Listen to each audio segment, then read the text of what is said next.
बुधा भगवान अर्जुनाला बोलतात, अर्जुना ज्ञान प्राप्त झाल्यानंतर कर्म जळून जातं, कर्म संपून जातं आणि कर्म संपलं की त्याला पुन्हा जन्म मृत्यूच्या खाणीत पडावं लागत नाही. वासनेचा संग होय अंतकाळी तरी तपोबळी जन्म धरी. जे जे कर्म झाले ते ते भोगा आले, उपजले मेले आयुष्य किती. कर्म भोगण्याकरिता जीव इथे येतो. कर्म भोगण्याकरता या मुख्य लोकांमध्ये यावं लागतं. आणि प्रत्येकाचं कर्म संपलं, ज्या दिवशी कर्म संपून जातं त्या दिवशी आता नाही येणे जाणे आणि सहज खुंटले बोलले. देह म्हटलं की कर्म, देह म्हटलं की सुख दुःखाचा आघात आला, देह म्हटलं की चांगलं वाईट आलं, देह म्हटलं की बरं वाईट आलं. देहाच्या संबंधाने या सगळ्या गोष्टी आल्या. मग या जरी सगळ्या गोष्टी देहाच्या संबंधाने असल्या ज्ञानावर तैसे शरीरे कर्मे तो भक्त ऐसा करे.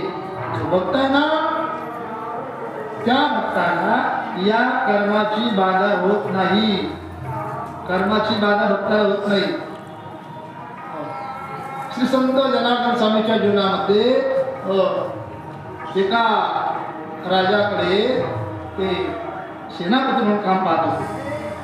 अर्थात हे सगळं त्यांच्या ताब्यात होतं, पण हे जरी त्यांच्या ताब्यामध्ये सगळं होतं, पण या कर्माचा आणि स्वामी महाराजांचा तीव्र संबंध नव्हता. तीव्र संबंध नाही. श्री संतनाथ महाराज पैतृक क्षेत्रावरून इथे आले. लहान वय होतं आणि त्या लहान वयामध्ये जनार्दन स्वामी महाराजांची भेट झाली. भेट झाल्यानंतर सर्व इतिहास सांगितला, वृत्तांत सांगितला. हो, आपण चरित्र ऐकणारी माणसं आहोत. एक पैसा हिशोब चुकला. रात्रभर नाथ महाराज जागे होते.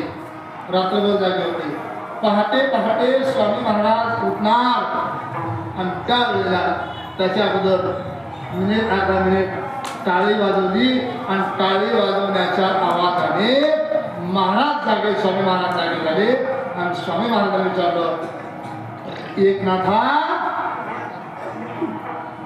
का बरं टाळी वाजवली? नाथ महाराज म्हणले, गुरुवर्य स्वामीजी, तुम्ही माझा हिशोब दिला, त्या हिशोबामध्ये एक बैचा हिशोब चुकला होता.